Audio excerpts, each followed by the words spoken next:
Now what was it going to do? A worm down under the ground having to poo. Well, it invented a really neat way. It took the poo and pushed it out around itself into the soft mud.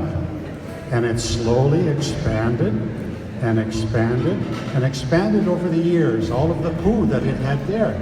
And the worm still lived in the center, going up and down in its own poo. It sounds interesting, doesn't it? Well, slowly and slowly, the climate changed and water started to come down, fresh water, into the side of the river, or into the side of the ocean. And it carried iron in it, really strong iron. So over years, the iron went into the poo and the hemoglobin and changed it into a big lump of iron. And it's solidified.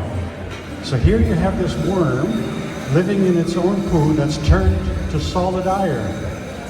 So it eventually, of course, dies in there. And then over many, many years later, the land changed and these heavy iron pieces, and you'll see one in 2 minutes, of poo, they weigh so heavy. A piece like that will weigh 20 pounds. It sank down through the mud, and when the Battle River came through, it was washed out of the side of the river and then went down. And they keep going down right through the bottom of the river until they hit bedrock. So the only place you can find it in that whole area is where the bedrock comes just about to the surface. And when I was a kid, I used to walk up to my knees in the water and feel something round underneath. And it just didn't seem right. So I took one of them home when I was about 9 years old and kept it till I was 70. And my father died and I found it in his garage. So I took it down to Tyrrell Museum and said, look at what I found. And they said, ha, that's just a piece of old rock. Go away. So I did.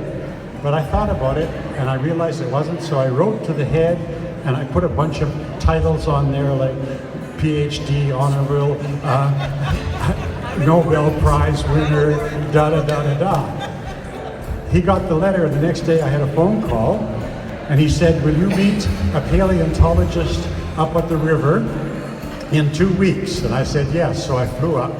We went out to the edge, looked around, and actually found one of these in the dirt. And he was then convinced, and he went to look on the internet and found out that these things appear in only a couple places on Earth. One in Japan, and one in somewhere in Africa, and now along the Battle River. But here it is. That's the hole in the bottom where the worm goes down, and this is the poo that it makes, and it's solid iron.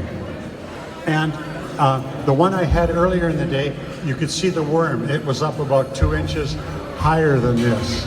But pass this around and feel what it's like to hold 70 million year old worm poo. Thank you very much.